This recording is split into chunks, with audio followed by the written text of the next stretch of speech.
Afternoon guys, hope you're all well and welcome back to another video for our YouTube channel. So today has been quite a mammoth achievement or mammoth task working on this 2024 Frankia Platin Pure.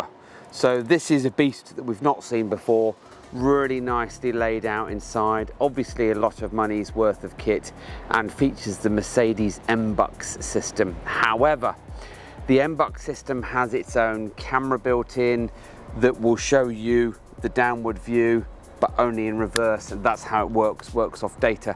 So this couple have come to me and said, look, we want one of your white body mounted dual lens cameras connected to dash mounted monitor. We've also had to factor in that we've got a motorized bed that then also comes down, so the display can't be anywhere near above or anything above the steering wheel. We've had some real fun and games for this particular job, but join me in the back and I'll talk you through it.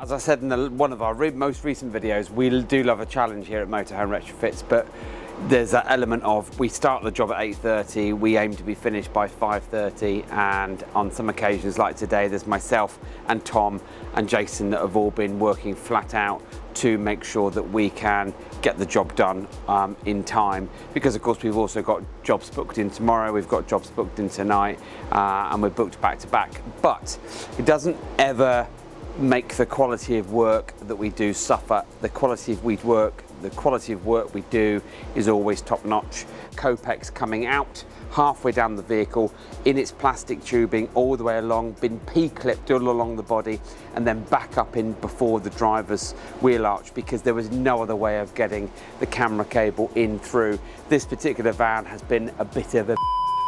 Am I allowed to say that on camera? Anyway, so look at the dual lens camera that we fitted. You can see directly above it in the high level brake light area, the little black round factory camera. Now, the idea was, the customer said, we don't care about that camera, we're not going to use it. I said, because we're going to push our camera as high up as possible. One, because of the fact that the view from the Mercedes camera is going to spot the camera regardless, so it doesn't matter. We didn't want to come too far down the body with the dual lens aftermarket camera, so we went as high up as possible, also to give it a bit of protection. We've gone above and beyond on the white Sikaflex just to make sure that this is on, sealed, and never going to have any water ingress going in, and also because this does go into their rear lounge area, which I will show you in a minute. So white body mounted camera has been screwed on and glued on, hole sawed in as you've seen, and the cable has been run neatly in through the back of the cupboard. And then we've adjusted the lens, so the one facing the floor will pick up the back bumper area, which is what we want to achieve for reversing. But also, when the vehicle's not reversing, the rearward view is then going to show the back. So what we're going to do is, this area isn't particularly great because of the bins, but it's really windy today and I wanted to do the video outside. So in a minute, when you see the images on the screen, you're going to see something slightly different, and that's because we've moved the van around. But join me inside and we'll talk you through the install.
say that we are very lucky to be and fortunate enough to be working in these lovely motorhomes. The more we see, the more we work on, the more we're seeing different new modern designs coming out. Now this is a 2024, so not exactly old, but not as late as, you know, the one that we did yesterday was a 2026. And what they're doing now inside cupboards, they're actually replacing the inserts of the cupboards with polystyrene or foam. So actually when we had to take a cupboard out yesterday, it was incredibly light, minus the doors. But in these cupboards here, you know, what you want when you're spending this kind of money, you want to feel and see the quality of the cupboards. So what we've had to do on this one is, when we started this morning looking through all of the different sections here, we could see that there was trunking in all of the cupboards along the top. But when we opened these two cupboards, we then realized that there was no way we were able to hide our camera cable coming in. So we did some measurements from the bottom of the window to the top where the Frankia decal is, and we thought, how are we going to do this to make sure it looks really, really neat? Well, actually, even with the camera there, you can't even see that we've been in here working. And that's the whole point of what we do. We don't have a magic wand, but we do try our very best to make sure that we offer a really nice, neat, professional installation.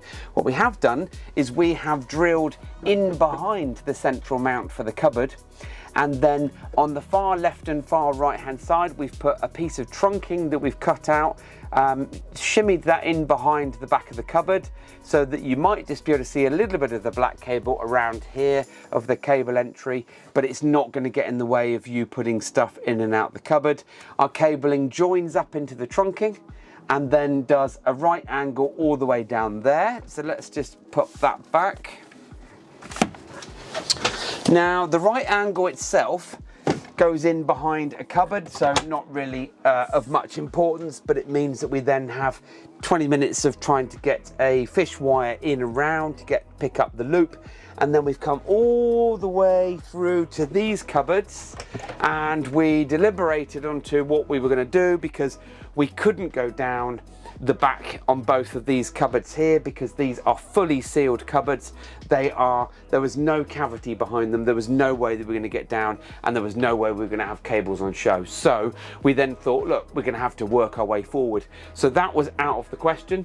So we followed our trunking all the way along here, and then found that this little cupboard here, actually, once we took all the contents out, we were able to remove this cupboard and access a massive wiring loom. Problem is, the wiring loom in here went all the way down in behind the oven and was really, really packed out. But we found some conduit in there that was empty, wasn't being used, cut the cable ties, pulled it out, and then fed our cabling down there with some silicone spray just to give it a bit of ease.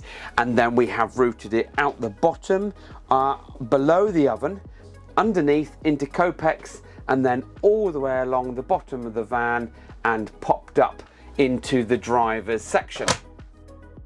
Now, in terms of the monitor, customer's gone for a 7-inch dash mounted monitor, and he said, or they said, that don't forget we've got a motorized bed. Now, I haven't forgotten that they've got a motorized bed, because I've banged my head 3 times on this bit here, in and out, because I've been in and out of the van 20-30 times today getting tools or doing this or doing that, and this little bit blends in with the rest of it. So yes, normally they say, well, if you do it the first time you won't do it again. Well, I have done it 3 times today. So the monitor itself, what we do, as I said earlier, we will turn the van round in a minute, so we've got slightly better light on here. We've gone for a dash mounted monitor. We can't have anything higher than this line here because of the bed that's above me, and the customer was happy for me to partly cover this little control panel, instrument panel here, and that's for the monitor. So let's get cracking. What I'll do is I'll jump in, I'll start the van up, and we'll move it around so that we can get some really nice lights or lighting for the camera lens. Right, so we're sat now in the van, engine's running, and we are in the middle of our car park. So luckily it's time of day where it's quite quiet. This is now the backward view. So this is what we're going to see, or the driver's going to see when they're driving. If you want to, you can adjust the monitor to your suitable taste or position of seat or whatever you want to do. And you can adjust things like brightness and contrast and sharpness and all of that kind of stuff in through the menu, or if you don't want it, you can just simply turn it off. So that is the default camera view. But if you then press the mode button here, the mode button here will then give you your immediate downward view for the downward facing camera. Now you can see here, you can see the bumper, so you're never going to reverse into something. In fact, what I'm going to do is I'm going to put it into reverse, and I'm just going to reverse round, get into a better position for the car park here, and let's just pull up here. And now there you go, you can just about make out the tow bar, and that's what we've gone for here. We can see the whole of the bumper and we can see the tow bar as well. We're just passing some cars and the drain, and we don't normally do a driving example, but it's nice because it's a sunny day today, so we just want to show you what the camera is capable of.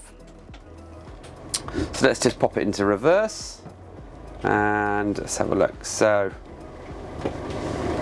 okay, so we're just coming up to the first marked bay for number 14. So there is the camera bay. There is no way whatsoever that we could hit anything here. Bollard, car, fence post, whatever. You can see the tow bar, you can see the reversing at the bumper, and you can see the bay. Now, if we then press the mode button, that's going to then go on to camera 3, which is not fitted, but can be, maybe a side camera, something similar. And then we've got the normal driving view. So as going back to where we are with the bay, 14 bay, if we go back to the first camera mode, the second camera only really drops up another half a meter, slightly more, so that's how far you can see. So let's go back to camera 1. Okay, camera 1, half of the 14 bay and all the way behind you. Now the customer themselves can adjust this. This is all personal. It's all down to what they want to achieve, but they can see it's all nice and clean and clear. And again, we've done this video, we've done loads of dual lens body mounted reversing cameras with monitors, 6.5-inch windscreen monitors, the 7-inch dash mounted monitor, but we like to show you what we do and how we do it so that you can see that your vehicle's in good, safe hands, and also what you're going to end up with, because we do actually care about the kit that we fit. So yet again, 2024 Frankia Platin Pure on a Mercedes platform. We have not removed the factory camera, but in addition to, we've now given this customer a dual lens camera that looks fantastic in white. If you're interested in any of these products, or if you've got a project for us that you want help on, or advice or a quote, then please do get in touch with us via the contact form. Website links in the bio. And as usual guys, thank you for watching and have a good day.